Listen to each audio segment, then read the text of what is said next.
भावनाओं को भड़काने की कोशिश की गई है। और मेरा ये कहना है, आप बार बार साजिद रशीदी, बस लास्ट सवाल है मेरा, उसके बाद सर आप कैलकुलेटिव जवाब दे दीजिएगा। साजिद रशीदी जी, आप बार बार ये कह रहे हैं कि संविधान हमें ये आजादी देता है कि हम कुछ भी नाम रख लें, वो आजादी आपको देता है, लेकिन कुल मिलाकर अगर आप ये कहते हैं कि भाई हम सभी धर्मों का सम्मान करते हैं, हम सबकी भावनाओं का ख्याल रखते हैं, तो 80% लोग जो इस देश में रहते हैं उनको बाबर नाम नहीं अच्छा लगता, उनकी भावनाएं जो है वो कहीं ना कहीं उससे मरमाहत है। सर आप इस बात को क्यों नहीं समझते? जी आप जवाब दे रहा हूँ जवाब। आपकी भी क्यों नहीं होनी चाहिए? एक तो धन्नीपुर का आपने जिक्र किया है। हाँ, हाँ। असल तो धन्नीपुर की जगह किसी भी मुस्लिम ऑर्गेनाइजेशन ने एक्सेप्ट नहीं की सरकार से। हाँ, वो अच्छा। सिर्फ तो वापस कर दो, बोर्ड के जो जुफर फारूकी हैं उन्होंने ली है, कोई मुसलमान उस जगह को लेने को तैयार नहीं। नंबर 1। अरे सुनो भाई यार, सुनो यार, बीच में मत बोला करो। मस्जिद गलत है, ये बीमारी होती है, आराम में मिली है, इसको वापस करो, मानसिकता करिए। आप क्यों नहीं सरेंडर करते उस मस्जिद को? भाई आप लेंगे भी, और जब ली नहीं तो सरेंडर कहां से करेंगे? अजीब बेवकूफ आदमी हो। अरे भाई जब हमने ली नहीं तो सरेंडर कैसे करेंगे? अरे कैसे नहीं ली?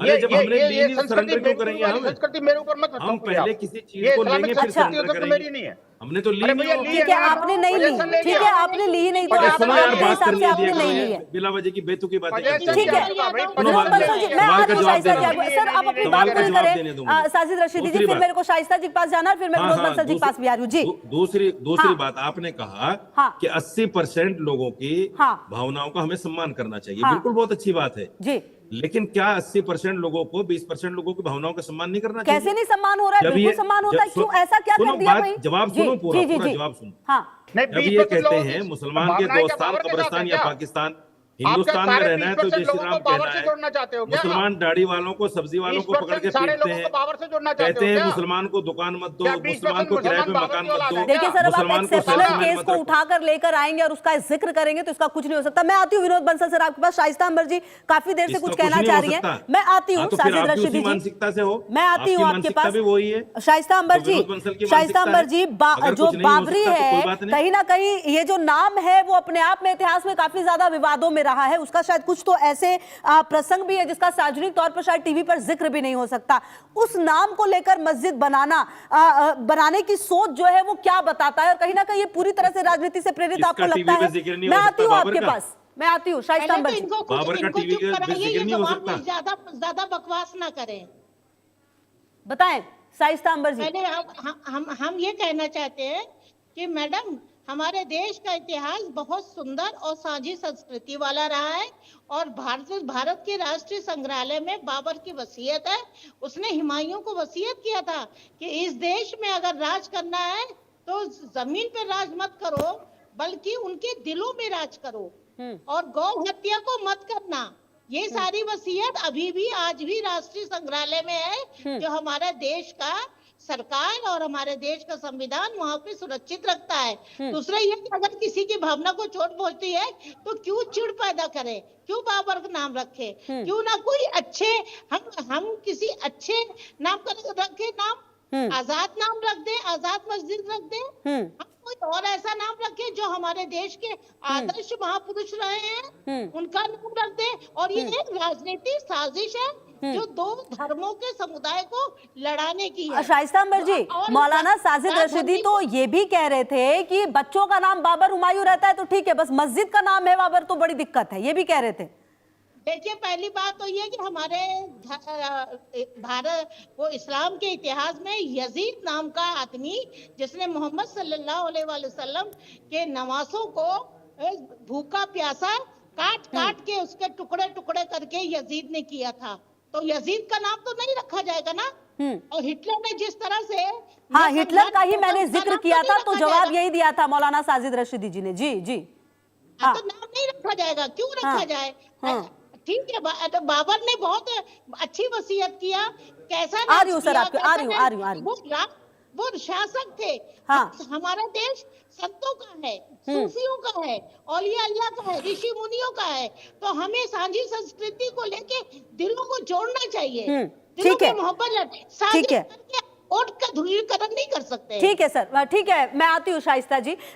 मैं एक बार आ रही हूँ आपके पास भी मौलाना साजिद रशीदी जी, लेकिन उससे पहले विनोद बंसल जी, मेरा एक सवाल ये है, जब हुमायूं कबीर जैसे लोग 6 तारीख को यहाँ पर 6 दिसंबर को आए, उन्होंने जो कुछ भी किया, अपना एक नैरेटिव सेट करने की कोशिश की, क्या जो उसका जवाब दिया गया, रिटेलिएशन कह लीजिए आप, जो भी किया गया, गीता पाठ किया गया, हालांकि उसके पीछे का कारण ये बताया गया कि गीता पाठ इसलिए किया गया क्योंकि गीता जयंती का मौका था और जो एकादशी थी वो थी, लेकिन मेरा सवाल यह है कि क्या ऐसा करने से उनका जो नैरेटिव जो सेट करने की कोशिश करते हैं उसको सपोर्ट नहीं मिलता है? क्या उसकी बात अब नहीं हो रही है? जो चाहते थे वो तो हो गया। नहीं कुछ भी, देखिए एक तरफ धर्म है, एक दूसरी तरफ अधर्म है। एक तरफ समाज कल्याण है, तो लोक कल्याण की भावना है, और दूसरी तरफ लोक विनाश की भावना है। दो चीजों में बड़ा अंतर है। अगर ये हुमायूं कबीर सिर्फ मस्जिद बनाते, पैगंबर मोहम्मद के नाम पर बनाते, या मैं कहता हूं मौलाना साजिद रशीदी के नाम से भी बनाते, तो विनोद बंसल को कोई आपत्ति नहीं थी, कोई दुनिया का कोई व्यक्ति उसको आपत्ति नहीं करता।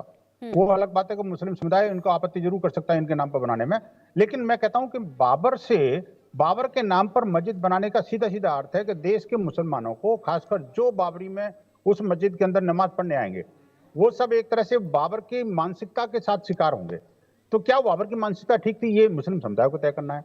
मैं कहना चाहता हूं जो कट्टरपंथी नेतृत्व जो उनको भड़का के बरगला करके और बजाय कलम कंप्यूटर देने के युवाओं को, मुस्लिम बच्चों को, उनको हाथ में खंजर और आतंकवाद का जो ईंट पत्थर देना चाहता है, ये ठीक बात नहीं है। मैं कहता हूं देखिए, जहां तक कोलकाता के उस गीता जी के जो सस्वर पाठ की बात है, हाँ। आप देखिए 5-6 लाख लोगों ने बड़ा सस्वर पाठ किया, और पाठ में बिल्कुल टोटली डिसिप्लिन कार्यक्रम था और किसी के बारे में कोई गलत बात नहीं गई।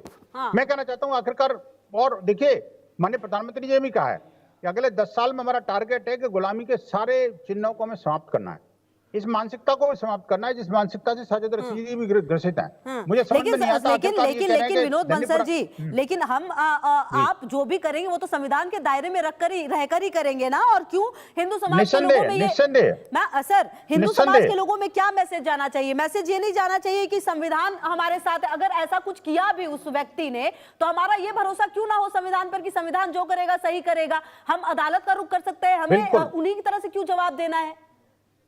नहीं, उनकी तरफ हम जवाब नहीं देते, हम देते भी नहीं है। देखिए जब उन्होंने मुर्शिदाबाद के अंदर हिंदुओं के नृशंस हत्याएं करवाई और कई सारे हिंदुओं की दुकान मकान और जो घर जला दिए और वहां पलायन को मजबूर कर दिया, तब भी हमने उस हिंसा का जवाब हिंसा से नहीं दिया। हमने कानूनी तरीके से अपना काम किया, हमने उन सारे परिवारों को रिहेबिलिटेट किया, चाहे सरकार ने उनका समर्थन नहीं किया, चाहे सरकार ने उनको सपोर्ट नहीं किया, लेकिन इसके बावजूद भी आज भी देखिए बंगाल जो है बांग्लादेशी और रोहिंग्या मुसलमानों के आतंक से पीड़ित है बुरी तरह से। आप देखिए ये जो जिहादी कट्टरपंथी जो लोग हैं, अपना पैसा बटोर करके ये जो अपना हुमायूं कबीर जैसे लोग जो है ना, ठीक है, ये देखिए नाम इसका हुमायूं है। नाम इसका हुमायूं है, आप समझिए बात को। नाम का क्या फर्क पड़ता है इसका, मैं एक बात समझाना चाहता हूँ। नाम इसका हुमायूं है, मुझे पता है इसके शरीर के अंदर बाल का रखते हैं, ठीक है, भाई। और आखिरकार साजिद रशीदी का बाबरी से क्या लेना? ठीक है, मैं आती हूँ अब आपके पास विनोद बंसल जी। बाबर को ठीक है, मैं आती हूँ। मौलाना साजिद रशीदी जी, आप काफी कुछ कहना भी चाह रहे थे, और इसके अलावा ये भी बताइए कि जो कुछ भी ये पश्चिम बंगाल में हो रहा है, जो टाइमिंग जो देख रहे हैं आपको ये कहीं से भी, मतलब क्योंकि आप भी ये कह तो रहे कि ये राजनीति से प्रेरित है, और सबको यही लगता है कि ये राजनीति के अलावा कुछ भी नहीं है। जो कुछ भी हुमायूं कबीर ने किया है, उनको ये पता है कि एक सेंटिमेंट को छूने की कोशिश है और वो छू रहे हैं और उस बात की चर्चा हो रही है। देखिए अजीब सी बात ये है, मैं आपको बताऊं, ज्ञानी लोग ये कहते हैं कि ज्ञान से ज्ञान लड़े, ज्ञान सोया होए, मूर्ख से मूर्ख लड़े, तुरंत लड़ाई हो। हाँ। जो आदमी संविधान को मानना ही नहीं चाहता, उससे संविधान की बात क्या की जाए? उससे कोई बात नहीं की जा सकती। जो आदमी ये कहे कि बाबरी नाम से अगर कोई एक ईंट भी रखेगा तो हम या तो 72 हुरों के पास पहुंचा देंगे, जिंदा जमीन में गाड़ देंगे। उस आदमी से क्या बात करोगे आप संविधान की? जो आदमी ये कहे कि बाबरी कहीं भी नहीं, और जबकि संविधान इसके लिए इजाजत देता है, तो उसके लिए संविधान की बात क्या करोगे आप उनसे? जो लोग जलसे करके धर्म संसद लगाकर, धर्म संसद के नाम से हरिद्वार में, दिल्ली में ये कहें कि मुसलमान अधर्मी हैं, मुसलमान मलेच्छ हैं, मुसलमानों से कारोबार न करो, मुसलमानों से लेन देन न करो,